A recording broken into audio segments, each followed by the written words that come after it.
You're listening to Feel Good. I'm your host, Malika Lee, on 105.7 KVRU FM. I am here with a special guest to continue a conversation about conscious dating. So my guest today is one of the most optimistic daters I know, which is why I asked her to have this conversation with me. Her name is Lori Cash Richards, and she is a life coach, author, speaker, and workshop facilitator. And she has had quite a lot of experience with dating, both online and what I would call maybe the old school dating of chance meetings in different locations, maybe at the grocery store. So anyway, welcome, Lori. Thank you. Nice to be here. I'm so excited to keep this thing going. So let's start off. I think our conversation previously may have been skewed more to women. So I'm wondering, in the conversation of conscious dating, is there anything from your experience with dating that you think would be helpful for men to know? Well, the first thing that comes forward for me is an acknowledgement of the men out there, a random sampling of which I've met through my online dating. And just an acknowledgement, because it really feels to me like the men in our country have really taken to heart this Me Too movement. Mm-hmm. And have really, and the way it's shown up across the table for me on a date, or, in other places as we're saying goodnight, is this beautiful intentionality around consent. Mm-hmm. And really, I've had multiple men ask me for consent to hold my hand, for consent to kiss me, for consent to kiss me more. And I'm actually really grateful for that, because I'm experiencing this container of safety that it feels to me is being established by the man that I'm with. And so it feels very honoring to me, very honoring of me. And then by extension, very honoring to all women. Because, I think men and women, we do come from different worlds. I mean, John Gray talks all about this in his amazing Mars-Venus work, right? Which I find very accurate based on my own experience. And so I just think there's an opportunity that men have really stepped up to with the blessing of the Me Too movement, in really being aligned with and attuned to getting the consent of a woman, making sure a woman feels comfortable, making sure that that everybody's having a similar experience. Yeah. And I'm grateful for that. So gender roles, and some men, like I've heard Steve Harvey say, that man better pick up the tab, the first one. Like, women don't even look at, don't offer, don't put your hands, or like you're reaching for your purse. What is your take on that? I wholeheartedly agree with Steve Harvey. Wholeheartedly. I can't explain to you why.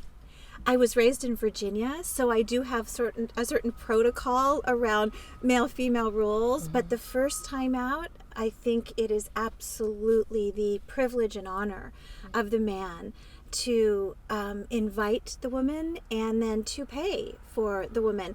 And if the man gets to decide, he can take her to Jack in the Box or a 5-star restaurant. He doesn't have to, or anything in between, right? And so, but there is something about having a man pay for that first experience. You've gone out with about 50 guys, right? Since you started online dating. How did you make sure you were on the same page when it came to who was going to be covering the bills? Honestly, I've never had a conversation about it at all. Oh, really? Never. When the bill comes, the man just pays. And it just is what it is. I don't know how it gets set up that way. I wish I had an answer for you. I always express my gratitude, of course, on the other side of him paying the check. Only once did I pick up the parking. We had both valeted, and it just felt aligned for me to offer to pay for the parking, which I did. But, I've had 50 plus free meals, and it's been lovely. It's been lovely. And, I think there's a certain point at which there can be a conversation around that, or a woman can, after a couple of dates, after a couple of experiences together, a woman could I could plan a date and treat a man. So I really don't have any rules around it, but it does seem like American protocol. I don't know if it's the same in other places. Well, I would say it might be maybe a generational thing, because a date is coming to mind that I went on, and I was invited to. And then he was ordering the most expensive thing on the menu. My prices were beneath his, and when the bill came, he took out his pen and was divvying up, this is yours, this is mine. He got his math wrong. But I didn't even press the issue. It was just in my mind, note to self, never go out with this guy again. Interesting. So maybe it is a generational thing. I don't know, but I have not had that experience, and I've never offered to pay either. It's just never felt like I kind of watch for the energy of, oh, should I offer to pay? I am aware of that, and if I ever felt inspired to offer to pay, I certainly would, but I never have. And I've certainly never had anybody take out his pen and divide by 2. Right. Wow. Yeah, it was terrible. Wow. I had an opportunity to talk to him again later. I ran into him and he was asking me out again, and I was like, you don't remember this date? And he said he couldn't afford to pay for both of us. And I asked him, well, why did he invite me then? Right. Wow. So I'm learning a lot, and I'm just curious now, is it a generational thing? Because I've heard other conversations about that. It's just fascinating that you have never had that experience. Well, and, as you say that, if I did get the impression that I was creating a hardship for the man in requiring him to pay for my dinner, I would certainly extend an invitation to pay for half. And in conversation over dinner, you get a pretty good feel. And so it hasn't happened yet, but I'm open to the possibility of it. Everything I've read and every lecture I've gone to on dating and learning about this whole experience of online dating, pretty standard that the man pay. The man I hear you. First time out. Yeah. I hear you. So would you consider that maybe it could be a red flag potentially? Are you saying if that does not happen? Depending on the circumstances. Okay. Yes, okay. Because your question leads me into like the 4 levels of consciousness that I look for when I'm on a date, and that could be a 5th. Okay. So when I'm on a date, we talked yesterday about the shift from am I a good fit for you to, oh no, wait a minute, what I'm more curious about is, are you a good fit for me? And so when I shifted into are you a good fit for me, I used 4 aspects of consciousness: mental, emotional, spiritual, physical, and then I think we could add financial. I mean, it's a real thing. I mean, if we're going to be combining lives in a partnership, it's a relevant aspect of what is. Absolutely. They say sex and money is the cause of many divorces. There right? you go. Yeah. So, but I assess inwardly how I felt mentally. Did I connect intellectually with him? How I felt emotionally? Did I feel safe? How I felt physically, was there chemistry? How I felt spiritually, was I safe sharing about my spiritual life? Was I safe sharing about my belief system? And then financially too, was I safe? Did we come from similar worlds or vastly different worlds? I think of my marriage. My ex-husband and I came from very, very different worlds in terms of financial abundance. And it was challenging in terms of not so much the day-to-day making and spending of money. We really didn't struggle there because he was a very successful international lawyer. But internally, there was a lot to work out in terms of what normal was, what comfortable was, what comfortable levels of spending were for each of us, because they were very, very different. So it is a very relevant part that we do start gathering information on, I think on both sides, in today's world. A man wants to know where a woman is just as much as a woman wants to know where a man is. Yeah. And so that's interesting, because it's like, at what point do we disclose? Right. And in this rapid society, some people might just put it all out there on the first and the first some date. Have. Yeah. Some absolutely have. And it's a very interesting conversation to be having very early on. And I think too, as we age, it's relevant. We've created what we've created in our 50s, and And it's just to clarify, our 50s does not include you. I'm thinking me and the man. Me and the okay, man. that sounds yes, like who's me, the R? not you. You're a long way from that, but yeah, it is relevant. Mm-hmm. Yeah, and important. Yeah, and 50 is fabulous, by the way. It absolutely is. And Best beyond. decade yet. So let's talk about, there's terms I thought of like ghosting, gaslighting, catfish. So I'm curious, with all the experiences you've had, I'm sure you have a plethora of stories around this. So let's start with catfish. For those that aren't familiar with the TV show where it was a documentary first that coined the term catfish. It's when a person posts a picture and it's not them, and they present themselves in ways that are dishonest and inaccurate. So I'm just wondering, in your dating experience, have you been catfished? Well, it's so interesting because when I hear the term catfish, I think of a woman posing as a man or a man posing as a woman. Okay, yeah, so, that's a form. But it's a scam, no matter how you look at it. And so, yes, I thankfully was victimized, so to speak, the victim of a scam. And man, did I learn, right? It was fascinating to me because it went on for about 3 weeks. And it was almost formulaic the way the scam occurred, because I just mentioned those 4 levels of consciousness, and the 5th, which is financial, which was really the end intention of the scam. But yes, this man, I have the inner awareness that I think it was actually a group of people. I don't think it was just one person acting independently. But I was questioned and drawn in on the mental, on the emotional, on the physical, on the spiritual, and then finally, recognizing the scam that it was on the financial. And I participated for about 3 weeks very fully. I was very trusting. I was very open to possibilities. He said that he lived between Shanghai, LA, and London. He was educated at the finest universities. He had a LinkedIn profile that corroborated everything he said. He sent me a link to the company that he works for, and I Googled all of this. I check it out. When a guy gives me information about himself, oh, interesting, I check it out, and I find LinkedIn to be a very useful tool in the dating process. Although, as we're witnessing to right now, it can be part of a scam as well, which it was. So at the end of the 3 weeks, he said he was coming back to LA to meet me, to start our lives together.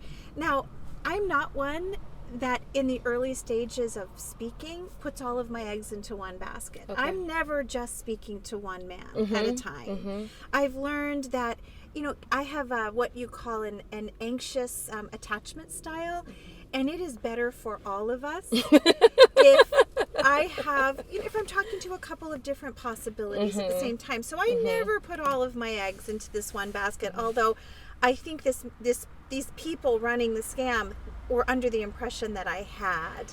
That's an interesting point, if I may just interject briefly. That's what I've heard about dating, because men, they say, have usually date, if we were to stereotype or generalize, date like that. And they say women in the past have been pretty quick to just hone in on one person. So that's very insightful. Well, and I think for both sexes, it's the blessing of online dating, because we are no longer limited to just one person. Right.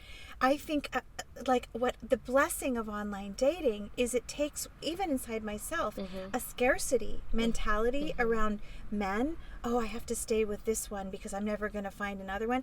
It completely erases that, because there are a limited an unlimited, a limitless number of possibilities online. Now, not everybody's a good fit, and it does require some discernment. It does require some work to find the good fits. But I feel like it's like this replenishing source of possibilities. Yeah.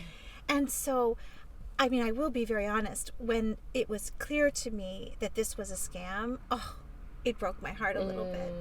It did. It broke my heart. But I followed it through to the end because I was curious, like, what happens now? Like, once I recognized it was a scam, because that morning he was supposed to fly from Shanghai to Hong Kong to LA, I started getting these panic texts that he had been served papers by the Chinese government, that he owed $53,000 in taxes. And it never came right out and asked me for the money, but was very clear that if I were to offer, he would willingly and happily accept. And so I just went into a very neutral place of observation and curiosity, and I said, wow, that must be so scary. What's happening now?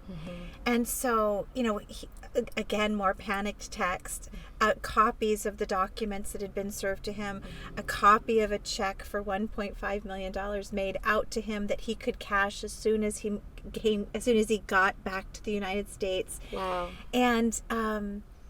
And then I pointed out to him that there was a signature missing on the check. And he came back with, oh, well, brilliant excuse, amazing explanation. And then I just said to him, this has been fun, but this is complete.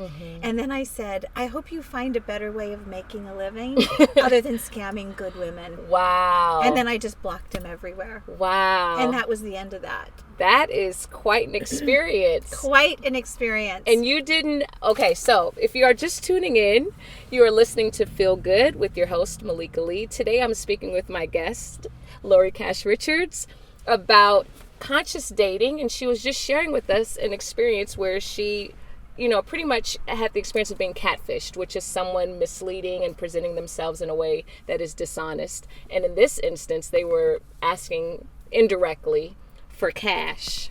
Wow, that's interesting. And yet you tell the story so sweetly. What was your recovery plan for this? Did you take a moment and you said you were dating other people or exploring other people, but did you ever pause after that to regroup, or how did you bounce back? Yeah, it was a little bit of a shock.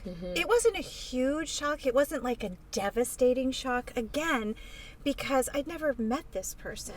And I think I said in yesterday's segment that for me, until I'm across from you, until I see you face to face, I kind of hold that I don't know anything about you.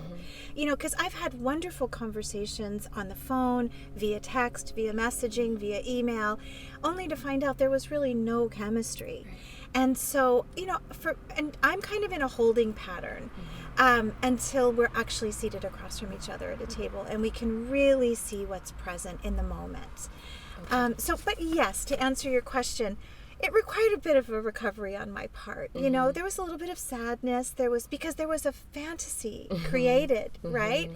And, I stuck my toes in the water. I was like, yeah, okay, that sounds good. Yeah, I like that. And so it was a bit of a shock. And, of course, the pictures that I was seeing were beautiful pictures. Of course. And, he sent me pictures that were clearly in Shanghai, where he said he was. And so it was very, it was very elegantly orchestrated. I hear that. Yeah. I hear that. So what we plan to get to later, for those that are tuning in, is I'm going to let Lori look at my profile online and get her feedback. We might look at a couple of candidates and just get her take on it. But before we get to that, one thing that I want to talk about is rejection. Or, a form of rejection could be called ghosting. Now, when someone just disappears off the grid and you're left to your own devices to figure out what happened. So I'm wondering, under the guise of conscious dating, how you have handled rejection, either when it was not mutual, that there was not a match, and then one person had another agenda or experience, and conversely, like when somebody maybe didn't think that you were a match for them and you thought that they could be a good fit.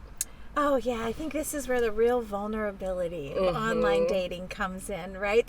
Where the real separates the girls from the women, right? There's my best friend who lives in Boston. Years and years ago, she sent me a picture of a billboard that said, "Maturity is the ability to endure uncertainty." And gosh, does that apply to online dating? Maturity is the ability to endure uncertainty.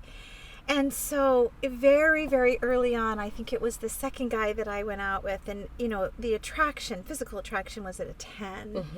And I really liked him, and I was really curious about him. And it was kind of magical mutual attraction between the two of us. And so I was very excited about it. And I went into kind of an adolescent energy around it, which looking back on, I got like really like a 15-year-old girl would kind of, get into it. Uh-oh. And then like maybe after 2, maybe 3 dates, I get this very lovely text message from him, which I saved because I literally thought, this man just showed me how this is done. But it was a full-on rejection. And it was beautifully sandwiched between compliments on either side. But that center part, like it hit me and it hurt me, right? Because 1, I was brand new. 2, I was really excited. But, ultimately, I look back on it as such a gift because it was such a learning experience for me.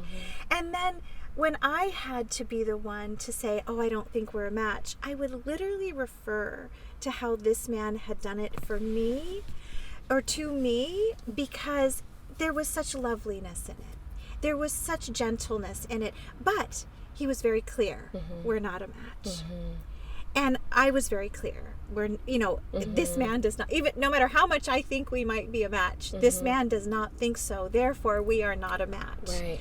But it was I wish I still had it so I could just read it because, he talked about, he complimented me in the first part, thanked me, acknowledged me, and then said, while I don't think we're a match, and then wished me well. It was really a lovely way of doing it. And I think I don't know what's true for men. I can't imagine it's all that different for them.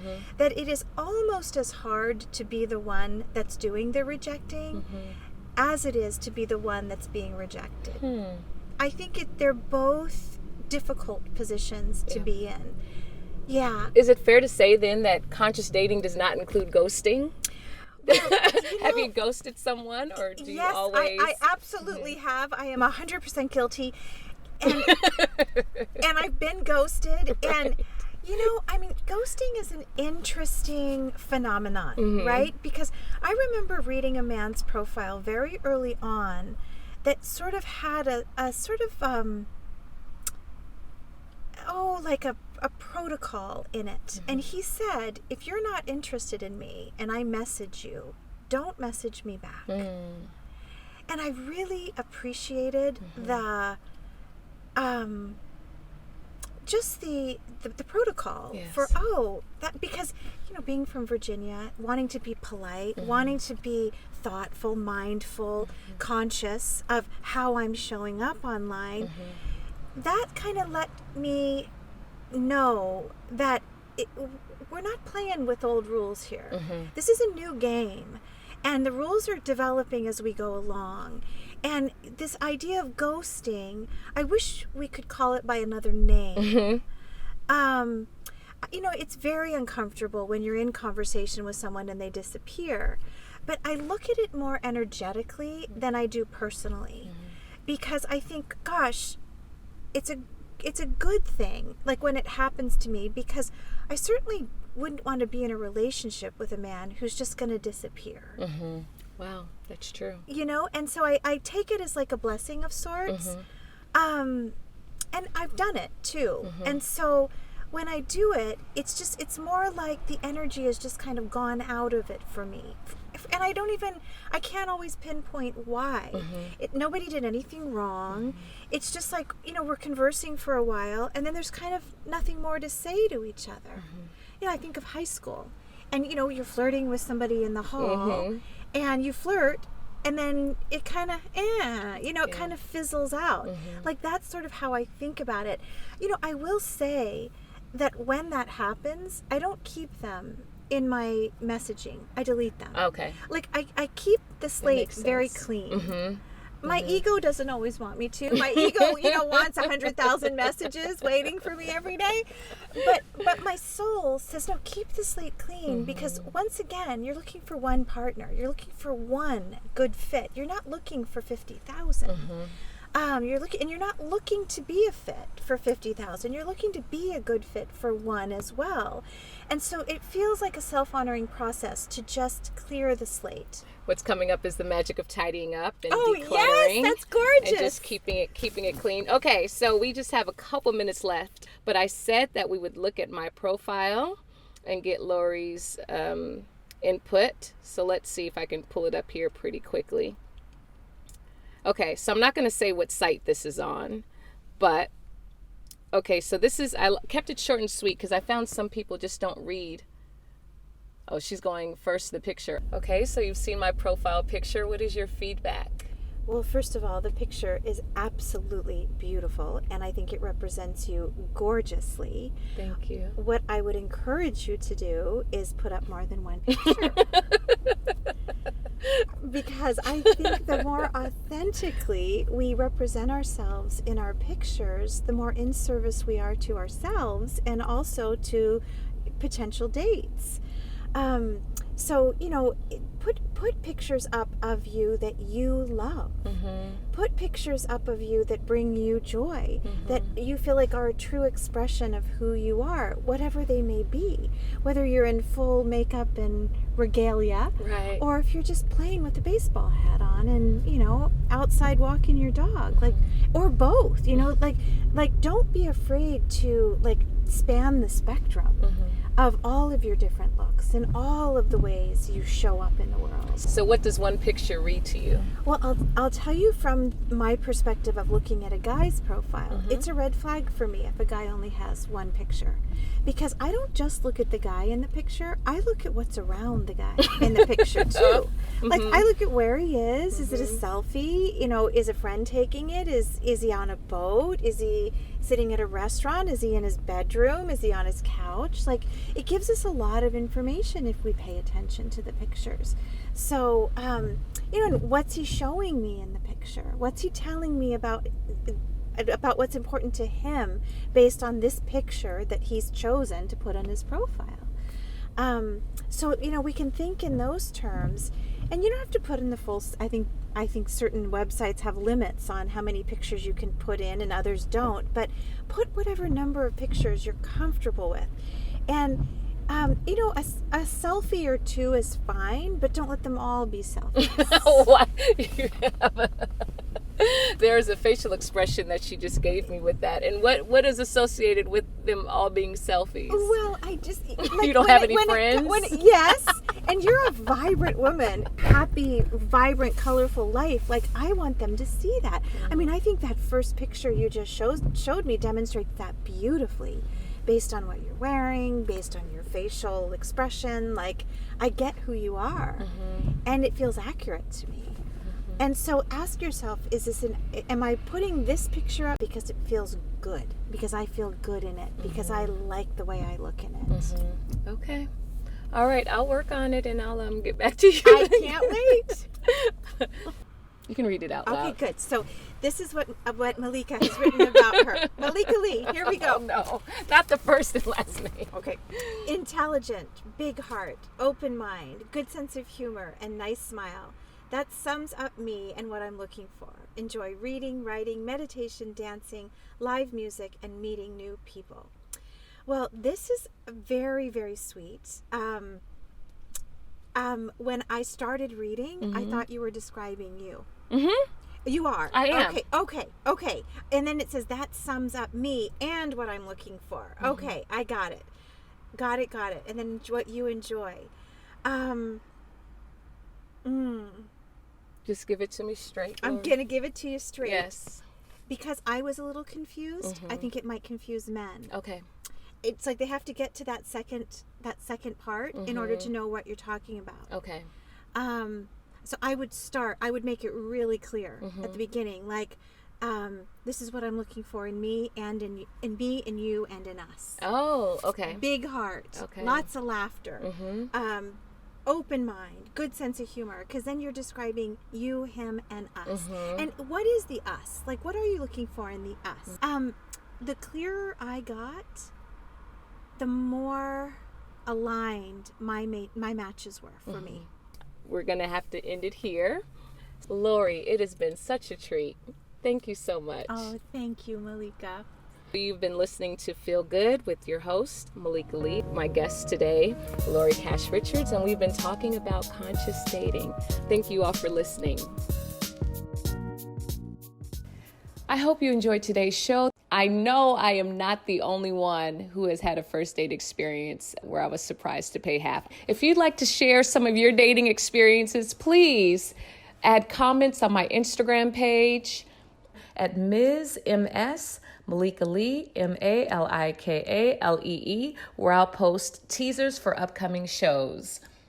Also, if you'd like to support the work, please visit our Patreon page, www.patreon.com/feelgood. You can sign up and subscribe and contribute in some way from $2 or more. Thank you so much. And remember, Feel Good isn't just a podcast, it's a movement.